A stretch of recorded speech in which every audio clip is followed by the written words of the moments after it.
This is Right to Life Radio. And now, here's your host, John DeRoe.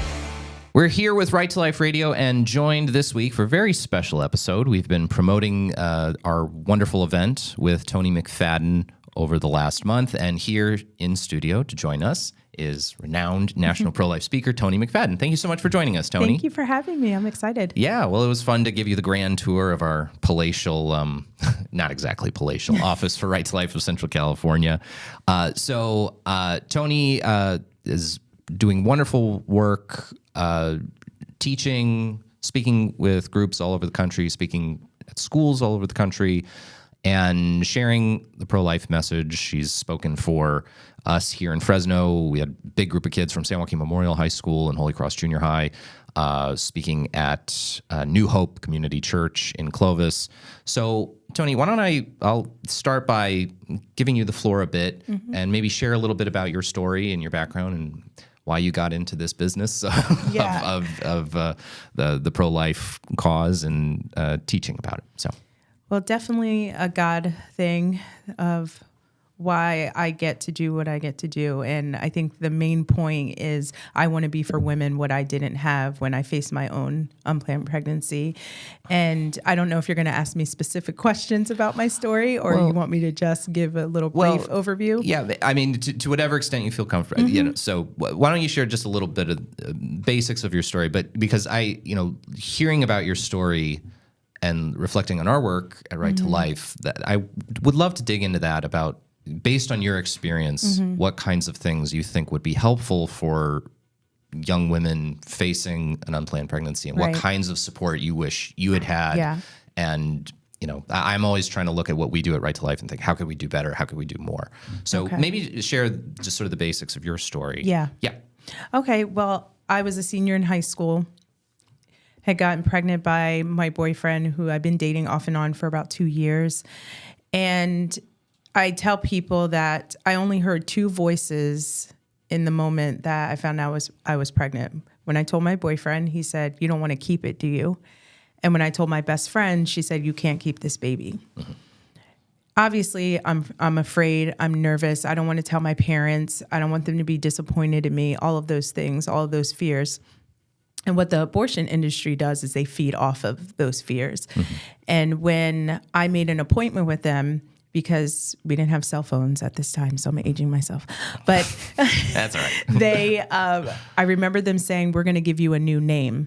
So when we call you to remind you of your appointment and your parents happen to answer and we say this name, you'll know it's us calling." Now, this was in 1999. No, this was in Pennsylvania. This is in Pennsylvania. Didn't Pennsylvania have like parental notification or probably they don't care about that? Yeah. I mean, well, California has no requirements for parental notification. I mean, I could do a half-hour show.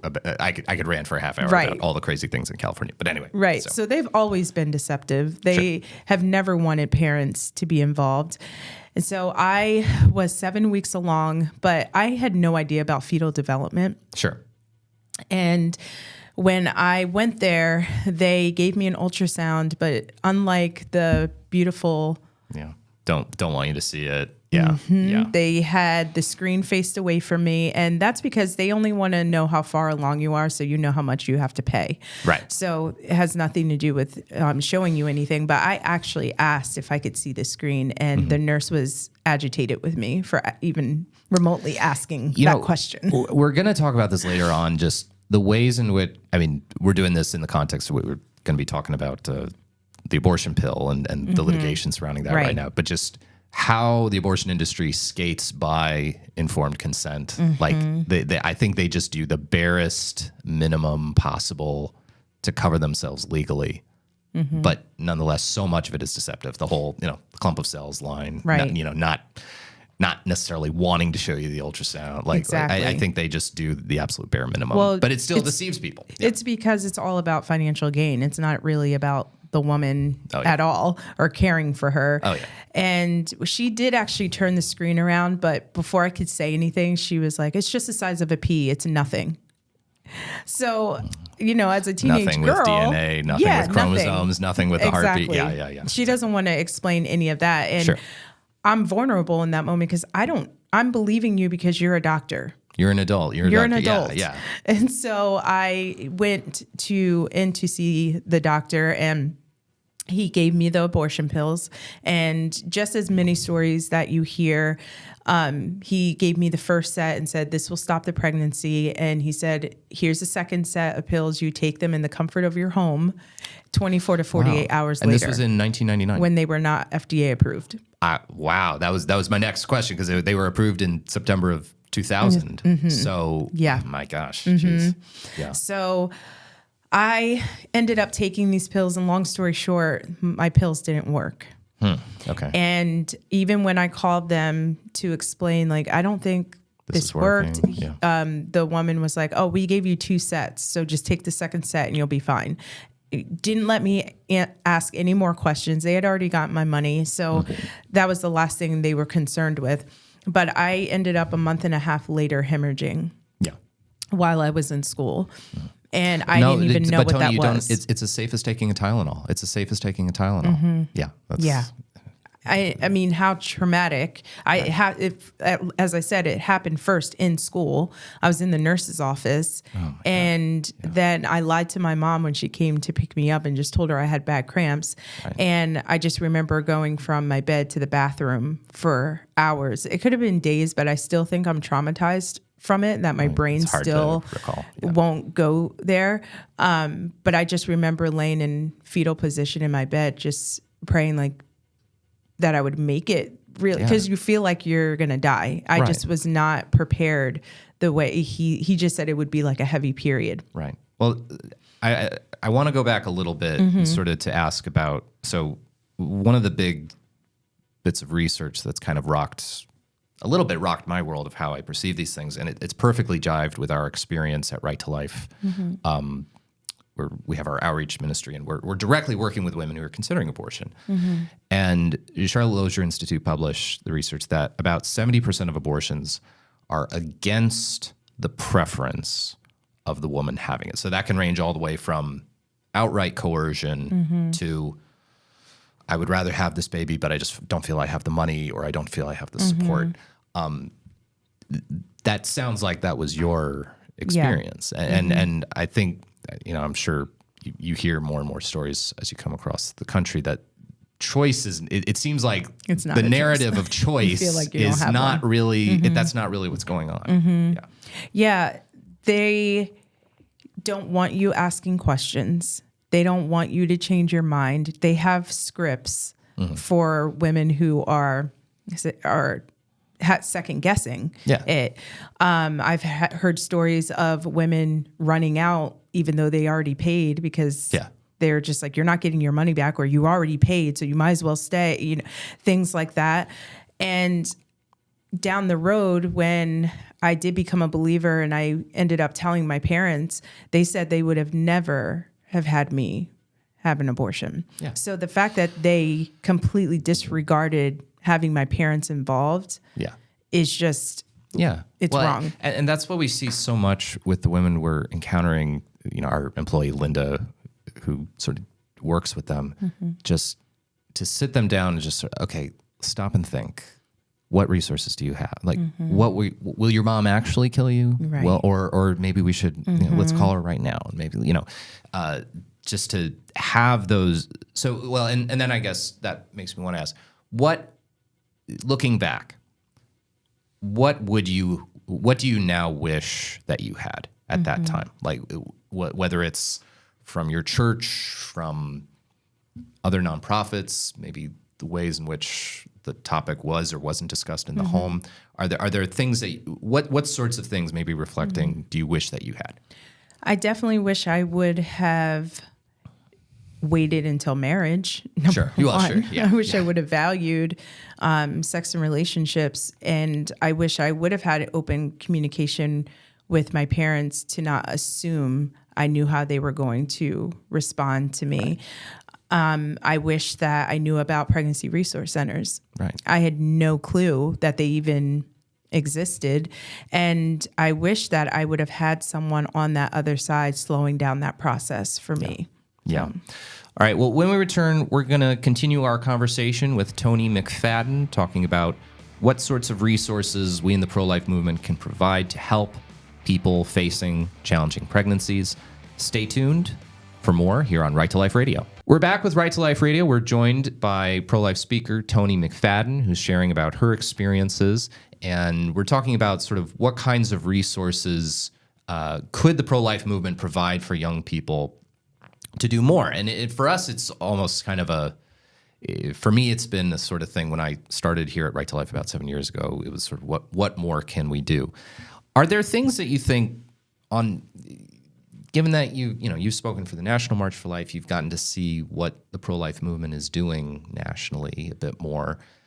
From that perspective, looking back, is there more that you think pro-lifers could do? Are there maybe efforts that avenues the pro-life movement is heading towards that you think are positive, or what are there more things that we could do as a movement? I think we are actually on the right track now. Mm-hmm. I think that especially what you're doing here, we're looking at the whole person. We're looking at the woman and the baby. We're looking at the aftercare. Mm-hmm. And I think we're getting really good at that of not just, okay, we just need to save the baby and it stops there because, you hear that from the other side. Yeah, from us. That's always, I don't say that, we started a pro-life OBGYN clinic. I didn't purely start it to respond to that. But it is really sweet when someone says, well, you don't even care about the It's like, well, I've started one more OBGYN clinic than you have. Mm-hmm. So that's always been a nice retort. Well, and they're not caring for the woman or the baby. No. At all. No. And so I love the ongoing support. I mean, I work for Abby Johnson's organization, Pro Love Ministries. I'm a counselor with them. Mm-hmm. And I see it up front that they are caring for these women. They end up being able to keep their babies. We've gotten women cars, we've paid their rent, and then they have the ongoing counseling. They have a financial advisor to help them to learn how to get on budget.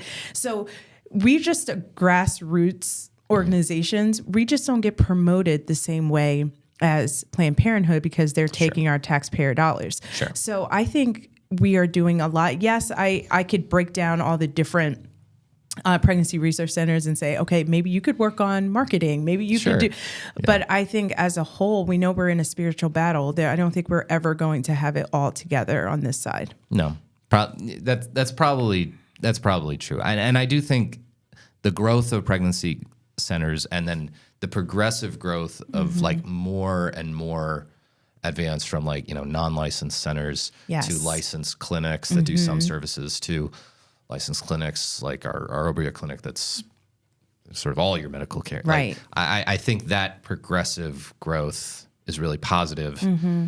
Difficult thing is it costs money. And I think the pro-life movement, we've commented on the show, I think the pro-life movement has a decent number of millionaires, but not enough billionaires. So I think maybe someone can talk to Elon Musk or something. Right? Anyway, he seems pro-life, so he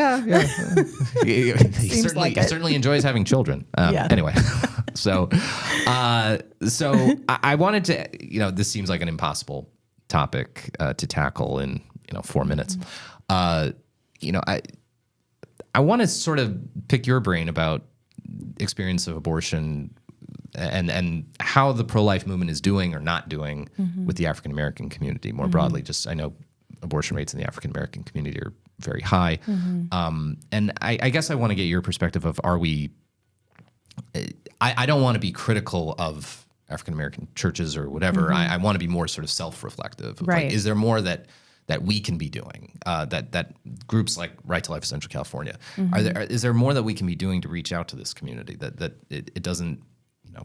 It seems that there's some reluctance from African American churches to. There's definitely a disconnect.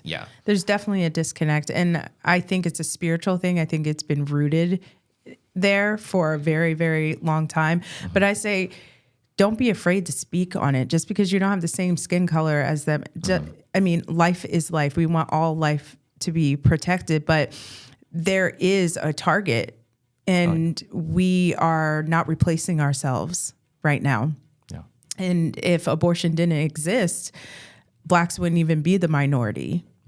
So it's like we got to get beyond the narrative that they're pushing and do what God has called us to do, and that's to speak on it regardless of whose mouth it is coming out of. Yeah, and that's that's what's been frustrating is the minute, I'll say a minute a straight white guy like me starts talking about it, it's like, well, what do you know about that experience? What do you? And it's like, well, I probably don't have the same experience, but I know what's right and I know it's true, and all I can do is try to help. As well, the best worst I thing can, people can do is not talk. Yeah, yeah, well, exactly. As soon as you're not communicating, that cuts things. And it's also like I've the idea.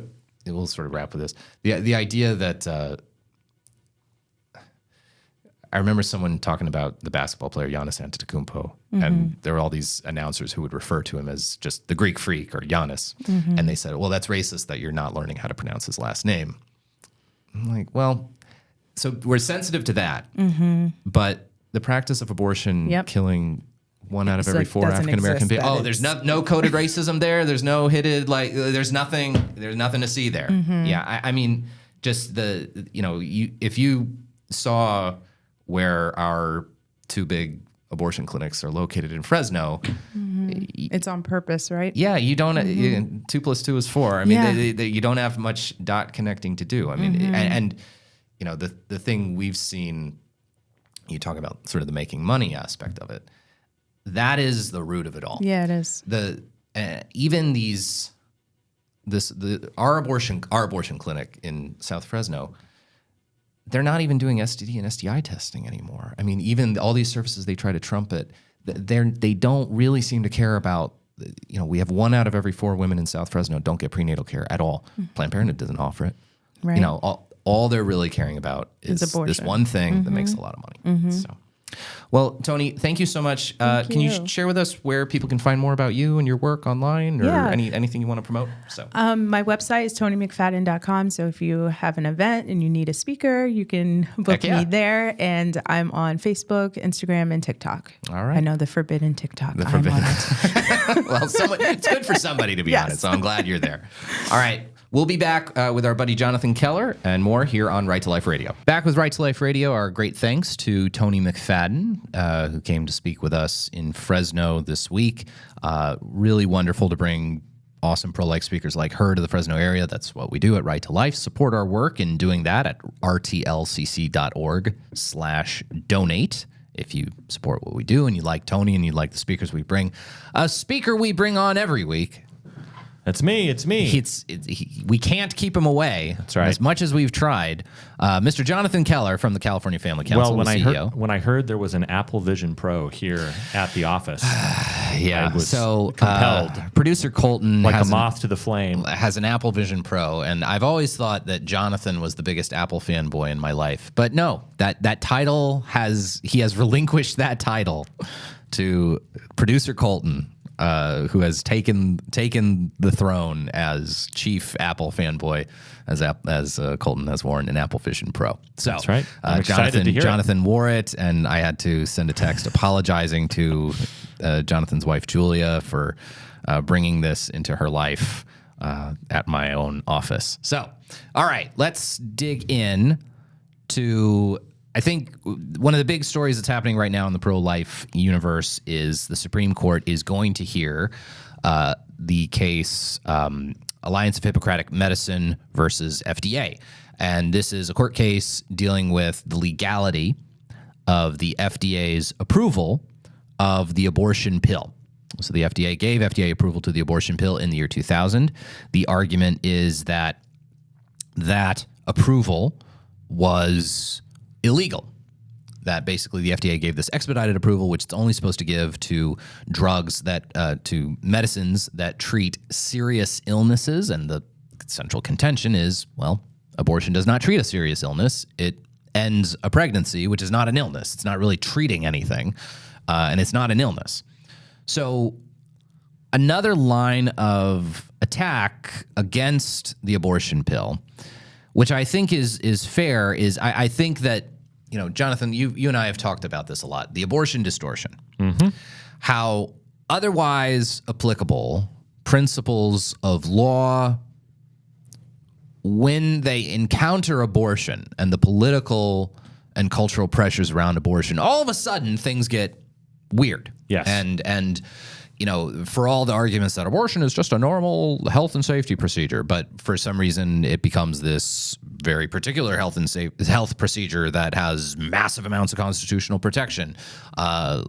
Liberals will throw out all of their prior beliefs about as they apply to other things, just so that they can protect abortion.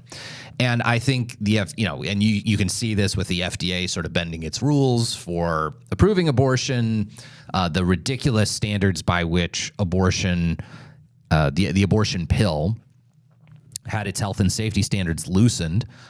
They produced a record of the abortion pill is safe with these health and safety protocols in place.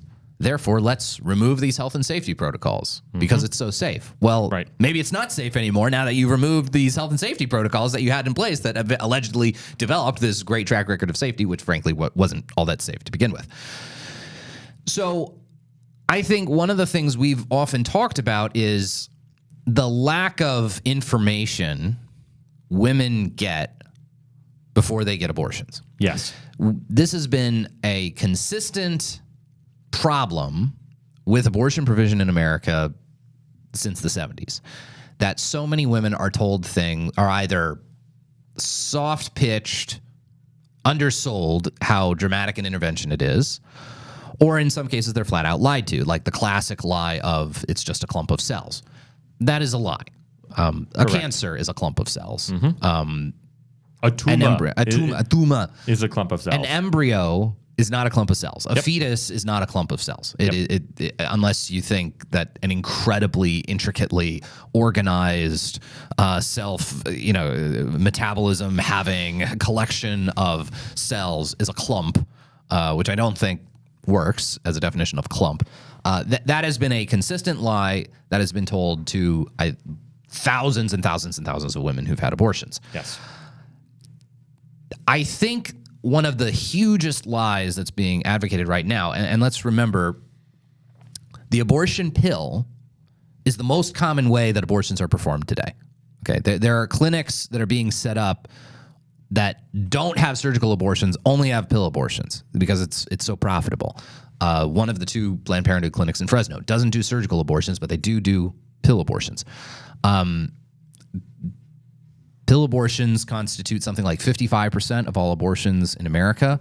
At least. You and I, we were texting together, the boys in the group chat were texting together, how Planned Parenthood Marmonte, which is the big regional Planned Parenthood affiliate that has all the Planned Parenthood locations in sort of San Jose, Fresno, Reno, a lot of Northern California, a lot of Central California. Planned Parenthood Marmonte, 75% of the abortions they perform, of like the 25,000 abortions per year that they perform, 75% of them are pill abortions. So this is how most abortions are happening. And what's the narrative we hear from them? It's safer than having a Tylenol. So let's remember that. And that's not me making it up. That's not me exaggerating what they say. That is genuinely the argument that in front of the California state legislature, when they're debating issues involving the abortion pill, abortion advocates like Dr. Daniel Grossman, who is the head of the Bixby Center for Reproductive Studies at UC San Francisco, a huge abortion public policy advocate, trains medical students how to do abortions at UCSF. I literally saw him stand in front of a committee of the state legislature and say, the abortion pill is as safe as a Tylenol. Let's read this story. Yeah. Okay. And to clarify, John, before you read this, you might want to do, maybe some possible earmuffs. Yes. Now, Jonathan, who is the actual author? Let me pull up the name of this person. This is a person who I don't think is technically the plaintiff. No. But it is it's a person who is writing on behalf of Alliance Defending Freedom. Not an attorney with Alliance Defending Freedom, but someone who is by Elizabeth Gillette. Right. Elizabeth Gillette. Okay, right. So here we go. This is an opinion piece published by Fox News written by Elizabeth Gillette, writing about the abortion pill. Right. Imagine seeking help from a doctor, one you particularly trust to keep you safe in times of sickness and emergency, and yet that doctor prescribes you a drug without even looking at your medical history or telling you the potential complications or risk factors associated with that drug. It seems ludicrous to think a doctor could be so careless, but this is what many women experience when they seek help terminating a pregnancy. And it's what I experienced when I sought help at my local Planned Parenthood. From my first phone call, the staff at the clinic began coercing me to take abortion drugs. No counseling was offered. Instead, they urged me to have a chemical abortion before my pregnancy went any further. Otherwise, they warned, I'd be facing a much more painful surgical procedure. These abortion drugs, they kept saying, were, quote, the easy way. What I'd feel, they promised, would be just like, quote, a heavy period.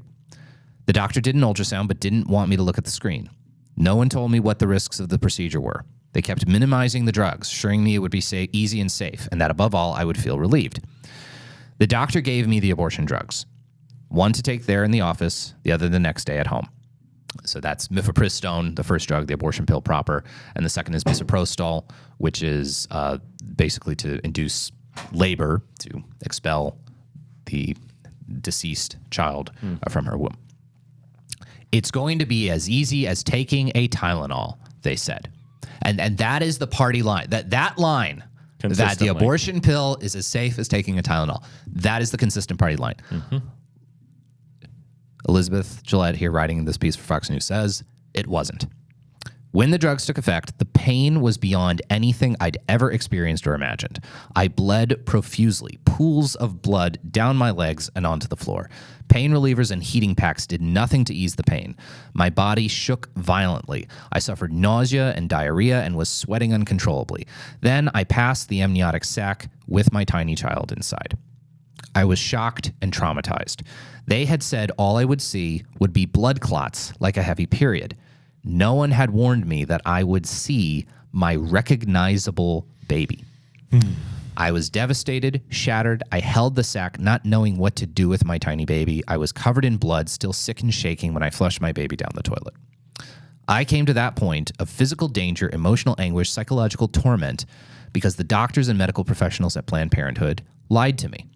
They didn't tell me the truth about what was happening inside me or about what would happen in that bathroom. They made no effort to ensure I would come to see them again afterward for follow-up care.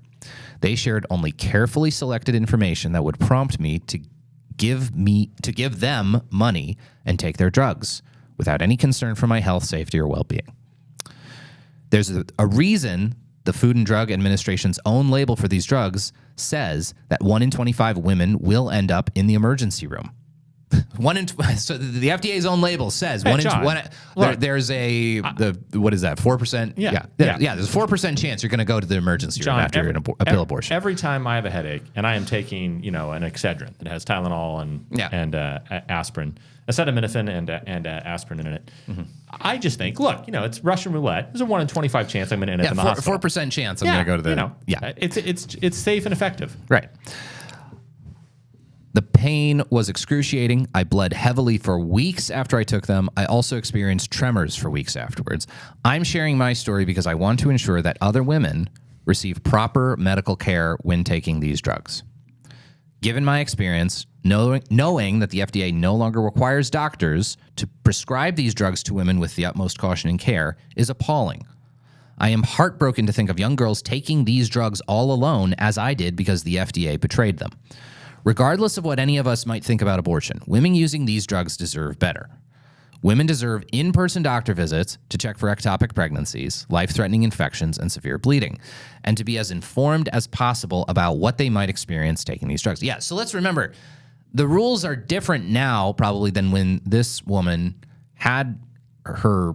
went through her pill abortion process. She actually had to go there in person, had to have an ultrasound, took the pill in the clinic, the pill given to her in the clinic. It did not just come in a Amazon style package in the mail.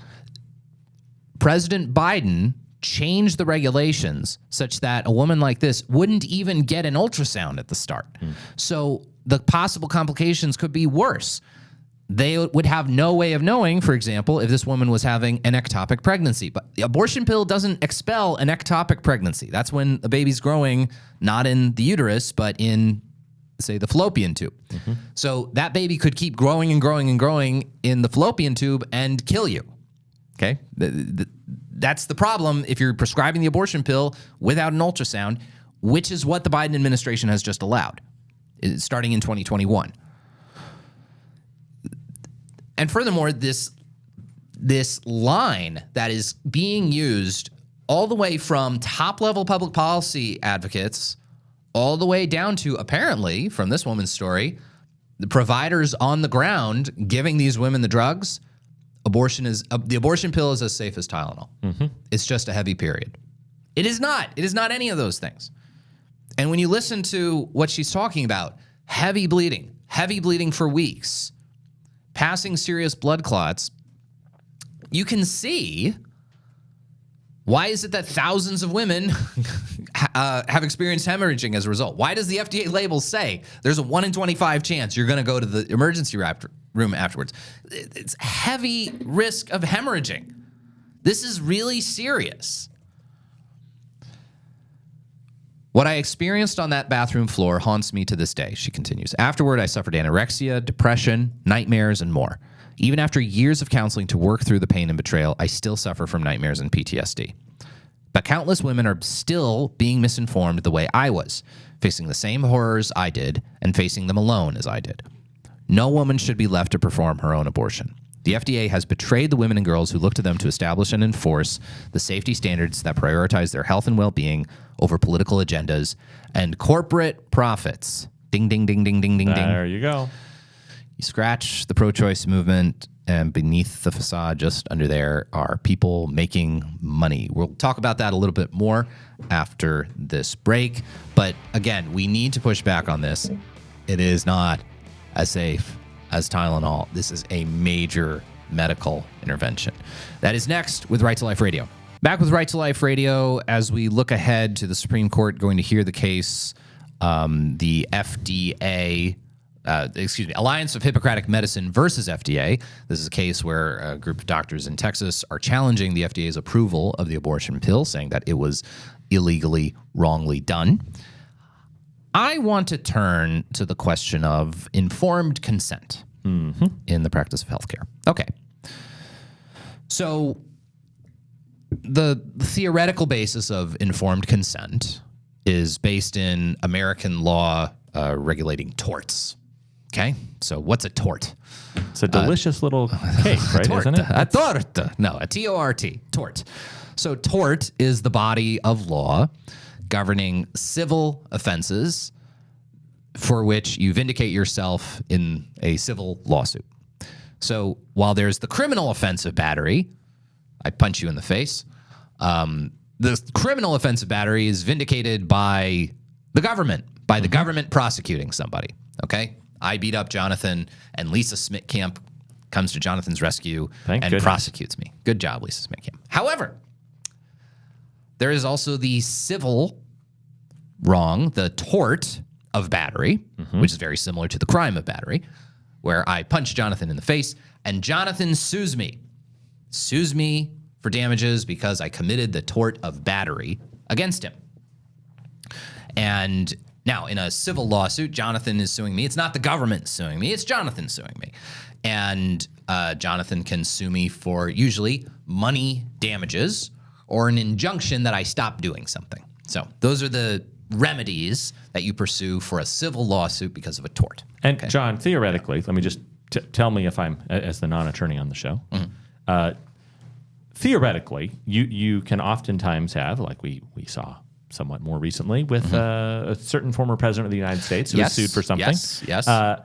Sometimes, even if you cannot be held criminally liable for something, you can still face civil liabilities. Yes. So Donald Trump was not charged criminally with sexually assaulting E. Jean Carroll, but she successfully sued him for sexual assault, and he was found liable. And in that setting, there's a different burden. There's a different standard of review. And most famously, probably the most famous of all is O.J. Right. So O.J. Simpson was not found guilty of the crime of murdering his wife and the waiter.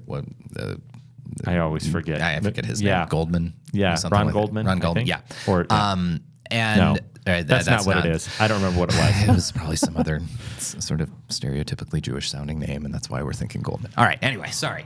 No, it's Nicole Brown Simpson and Ronald Goldman. You were correct. We were right. Correct. Oh, we were right. No, yep, okay. Yep. All right. Anyway, so yeah, OJ was not found criminally liable, but he was found civilly liable. So he had to pay a whole bunch of money in damages to Nicole Brown Simpson's successors. And the burden of proof is different. So basically, American law thinks your freedom is more important than your money. Going to jail is worse than having to pay money. Sure. So to prosecute you for criminal battery, I would have to prove it beyond a reasonable doubt. To sue you for damages for the civil tort of battery, I would just need to show that the preponderance of the evidence is on my side. So basically, I need to show it's more likely than not that you would need to show it's more likely than not that I punch you in the face. Right. Now, so and informed consent law. This is a way too big of a throat clearing. So let me just no, move, it's all good. Let me just move it along. Okay. So informed consent law in American healthcare is kind of based around the tort.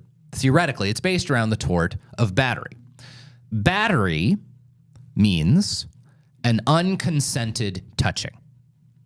So if I touch you in a way that you don't consent to and that I couldn't reasonably expect you to consent to, I have committed the tort you're not of slapping battery. me on the back. Yeah. Or if I pat you on the shoulder or something, I'm not guilty of battery because our relationship is such that I could reasonably expect that if I pat you on the shoulder, it's not an unconsented touching.